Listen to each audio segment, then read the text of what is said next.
Hi, I'm Isaac Ostrom. I'm a licensed tile contractor in Northern California.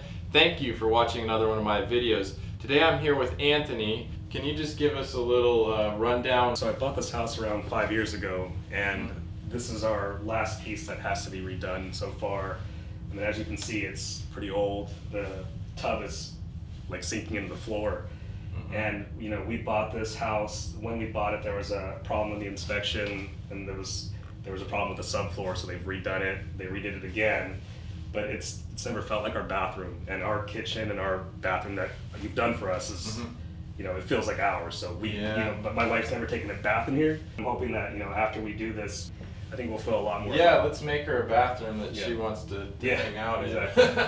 When you bought the house, they disclosed it, right? They disclosed it.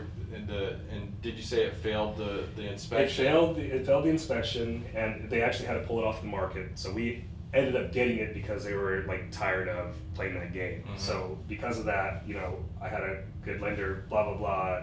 Moral of the story is they fixed it, they approved, passed, and we bought it on the same day that it was done. Yeah. So did they know what was wrong with it? They said that there was, I don't know if it was past or it was water damage underneath the tub. Yeah. So there was a leak that was repaired, and you know, we've had a couple people come out since then, but I'm hoping that we're good. Sure.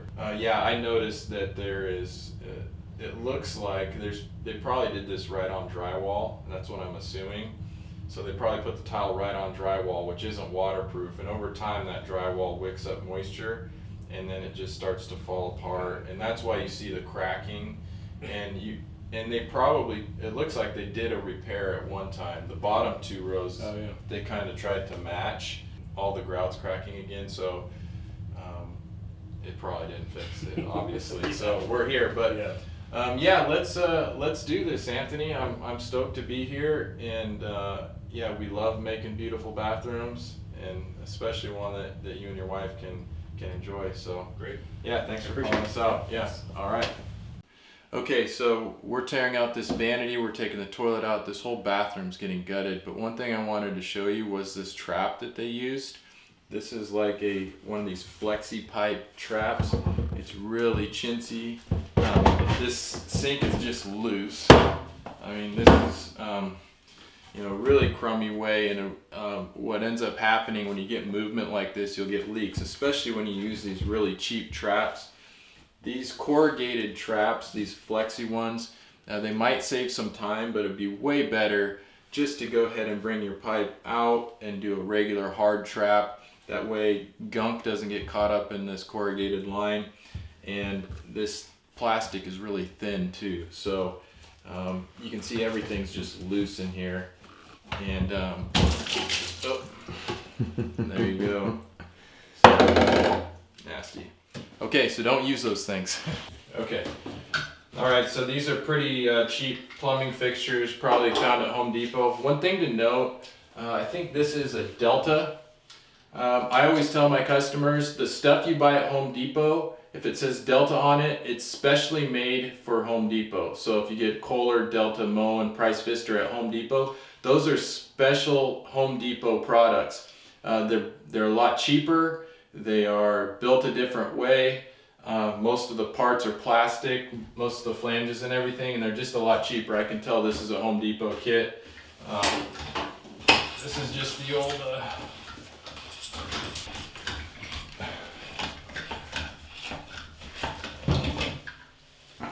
it was just so this had one of the adapters with a rubber O-ring that just pressed in there. Let's see, this handle probably comes off. And before you start doing this, it's a good idea to at least know where the water shutoff is. I know where it is right out here. Usually taking the escutcheons off, you don't have to turn the water off, but it's not a bad idea. Getting the plumbing fixture off, one thing I noticed is that the escutcheon is upside down. It actually has the Delta written upside down up on the top. So if you're a homeowner and you're going to buy a house and you see the plumbing escutcheon installed upside down, probably a sign that they didn't do a real good job on the remodel. What happens, a house goes on the market, the person selling the house hire somebody to do a quick fix as cheap as they can because they're trying to save money, and they do stuff like this. And again, I'm not saying I'm perfect or my company's perfect. We try to do the best work we can, and I'm not just trying to pick other people apart, but that's something we wouldn't do. I mean, putting a scutcheon in upside down, yeah, that's just not being careful, not taking your time. So if you see stuff like that, you know, if you're going to buy a house and you see something like that, that should be a warning sign that this wasn't done correctly. So this is just the old mud guard. What it looks like they used cement board, like Wonder Board. So they got 1/2 inch cement board on here. If they did cement board, I don't know why this would have failed. Because typically if you do cement board can get wet. While it's not waterproof, it won't break down in water like drywall does. So I'm seeing cement board here. I'm really puzzled as to why they had to do a repair down here. They did these 2 rows of a repair. So I'll see that, but there's obviously something going on in here because we have a bunch of cracked grout. We have big, thick caulking joints. Where obviously this tub was settling. We have cracking. So these 2 tiles, this row of 2 tiles are a different tile than this one. So all the way around the bottom of the tub, that was repaired. So let's see what's going on here. Oh yeah, and the shower heads usually just twist right off.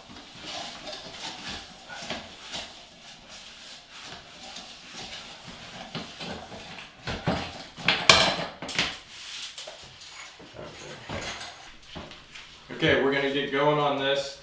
They also had this kind of chintzy little, I don't know, oh, that's why. Wow, I don't know why. Look at the gap between the tub and the floor for some reason. It's a good 3/4 inch. Why?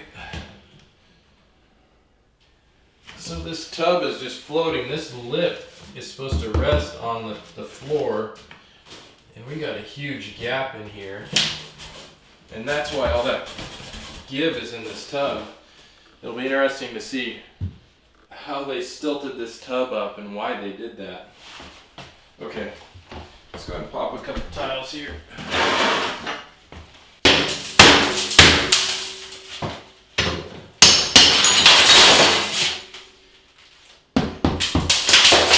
So it looks again like maybe cement board. There was a repair there. Poor coverage on the tile, but you know, it's a wall. I don't really think that was really the issue.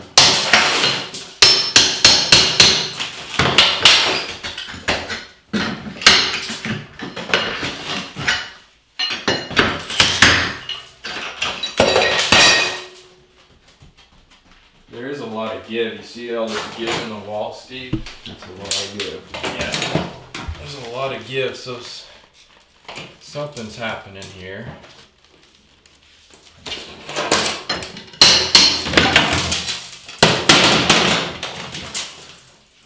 So that's not good coverage there. Actually, this was set with grout.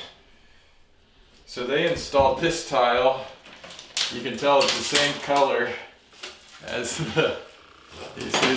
that's just grout.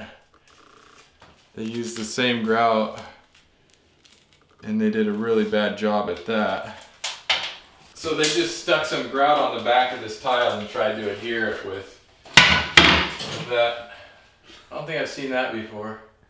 I've seen that before. Yeah, I mean, people would do it with quarter rounds and trim, but to set a field tile, you don't want to use grout to set a big porcelain field tile, and especially with no coverage. But grout will stick. I mean, it's cement and it will stick, so.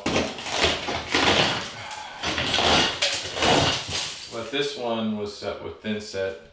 But again, you could tell whoever installed this was kind of struggling a little bit.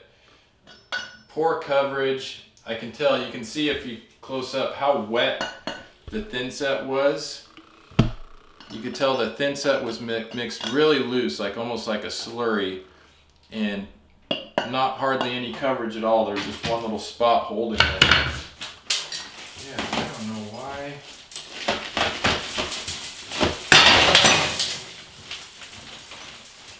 So this is Custom's Wonder Board, 1/2 inch Wonder Board. And I don't know if it was, oh, this is 1/4 inch. This is 1/4 inch Wonder Board, which 1/4 inch is for floors. That's why it's so soft. That's why it was, because they use 1/4 inch Wonder Board. You're supposed to use 1/2 inch on the walls. You can't span studs with 1/4 inch. So 1/4 inch is for floors. So that's just a note. If you're using either Hardy Backer or Wonder Board, other cement boards, don't put 1/4 inch on the wall and span studs with it. That's for the floors.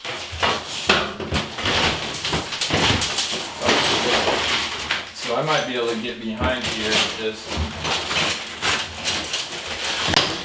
Okay, so this bottom row just pulled right off.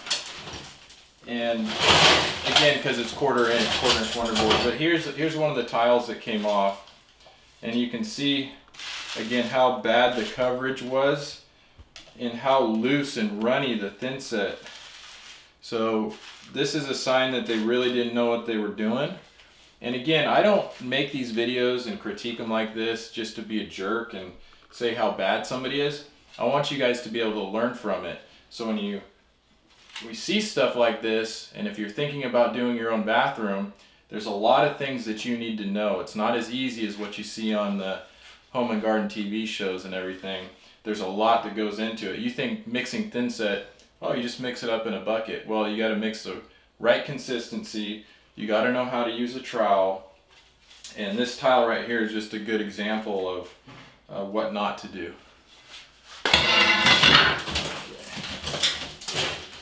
See, look at this caulking.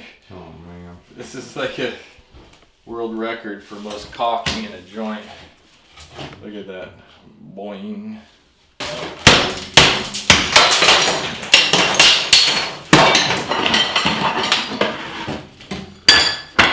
So now they're back to setting the tile with grout. So you can see here's the grout they used, and it wasn't even stuck to anything. They set this, so what it looks like to me is what they did is they used 1/4 inch cement board, 1/4 inch Wonder Board on this whole thing. And I think something happened with this tub based on the way there's that gap there. I think something was wrong with the tub, and they had to pull the tub out, and that's why they had to remove these tiles. They had to put the tub back in, and when they went back in to put the tiles back on, the person didn't do a good job putting the tiles back on. And being 1/4 inch Wonder Board, once they did the original tear out, that substrate is pretty much garbage. You can see in here, Steve, why don't you get a close-up of what it looks like in here. You can really see in here, so this is the way it was left. So they probably did the original tear out, and then they didn't repair the wallboard, or they just did a bad job cutting it. And the tiles weren't adhered well, because everything up here, even though it's on 1/4 inch Wonder Board, everything from here up is doing pretty well. It's the 2 rows that we repaired where the tiles were falling off the wall. The good news is, the silver lining in all of this is I don't see any water damage. So there's some slight stuff where old water, but at least everything wasn't soaking wet. If this was drywall, which was my fear, and that's what I told Anthony earlier, my fear was that this was drywall. If this was drywall and you had cracked grout and everything, what would happen is that drywall would turn into a sponge, and it would just draw all the water in there, and then all of the studs would get damaged, either with termites or fungus or other kind of rot. So I don't see any water damage so far, so that's really good. We'll know a little bit better when we get the tub out. You can see here on the instructions, it actually says cement backer board for floors and countertops. So this is 1/4 inch Wonder board. It is not meant to go on walls.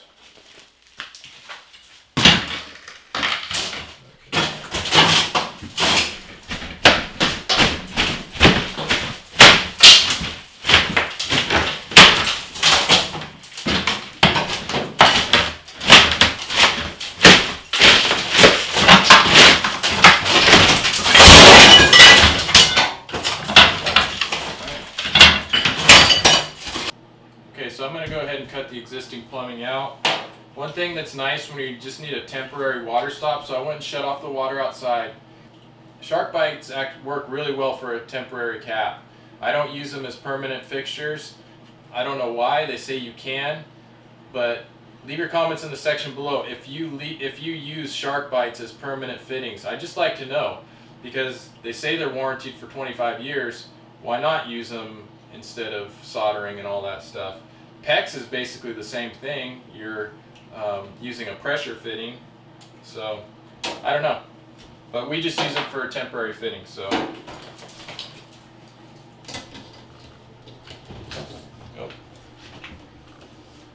I have the 3/4, not the half. 3/4. Okay, so I got the 1/2 inch. I got my right cutter. These are my favorite little cutters, the little speed cutters. You just put them right on, and then you just turn them the right way, and they cut. One thing I noticed is they put an electrical line basically right in the path of the tub spout, which I'm not crazy about. We'll probably reroute that, but like, we got a live electrical line that runs right in line with all the plumbing. If you were to ever have a leak, you wouldn't want this wire getting wet, so we'll probably reroute that sucker. We always go in with new. If we're going to redo a tub or a shower, a lot of people ask if they can reuse their plumbing. I always, if we're going to get into a wall, replace the valve. So the way these shark bites work is they just press right on. I mean, that's it. Now it's capped. Okay, so trying to get this tub drain out, we broke the little tines in there, so it's a real cheap little drain, and they're really chintzy, so we don't have anything to grab onto. So we're actually going to cut a little groove and try to get this thing out.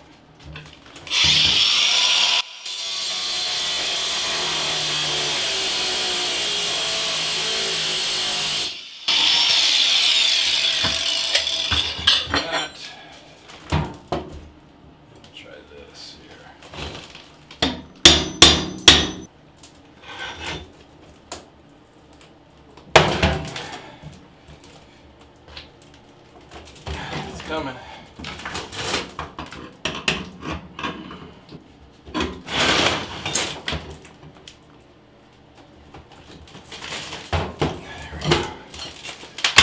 MacGyver.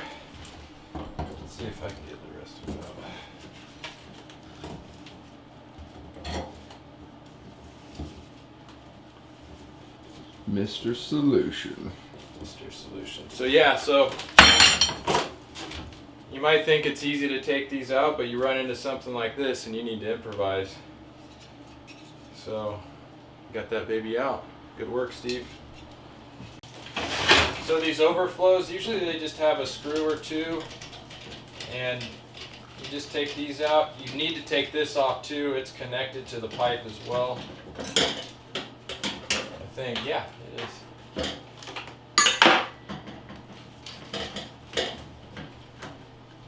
These, the ones that come with the little stopper chain, they always come disconnected.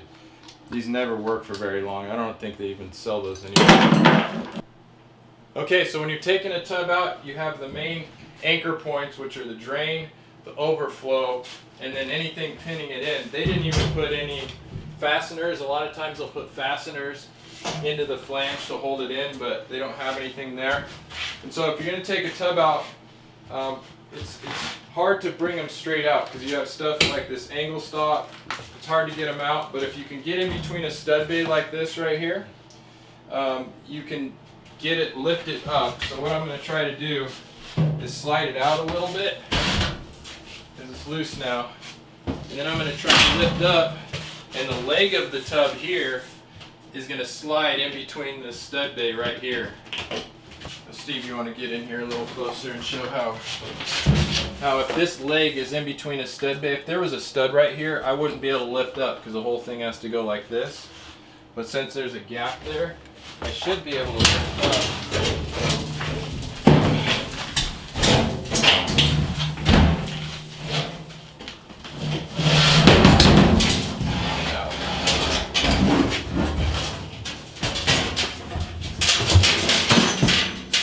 That's all there is to do it, at least with these steel enamel tubs. They're really light and easy. Cast iron is a whole different deal. But yeah, this one was nice and easy to take out. Okay, so we got the tub out, and I think I have a little bit better picture of why this gap was sitting here on the tile while it wasn't down. They basically shimmed up the tub with 2 layers of plywood. And actually, no, that's down, it's screwed down. But they got 2 layers of plywood here for the tub to sit on. And I think they did that because they didn't want to switch out the height of the drain right here. Now you can see the drain is sticking up higher. Without the tub sitting up, this wouldn't have worked. So they just probably did a quick retrofit, probably took the old tub out and went right back in with a new tub that had a different setup. So instead of lowering this, they raised the whole tub up. So again, I don't know exactly what they were thinking when they were doing it, but that's kind of, that's all I can really figure. So we'll clean that up. We'll go down and we'll change it up and get the supply lines good. Reroute this electrical wire that was going right through the plumbing. Take these pieces of plywood out, and a lot of this framing was pretty chintzy too, so we'll redo some of this. But all in all, I'm really pleased to not see any major dry rot or water damage, because that's always a painful conversation to have with the homeowner. I gotta go, sorry to tell you this, man, but you just added 2 or 3 days of work onto your job. So thankfully we don't have to do that. And but there was a lot of things done wrong in here that would have eventually led to a problem, and were just really unsightly and looked really chintzy. So we'll go ahead and get rid of the rest of this stuff on here. We'll get going and then we'll start rebuilding it. But yeah, that's it for this episode. Thanks for watching my videos. I love you. I love being your tile coach. We'll see you on the next one.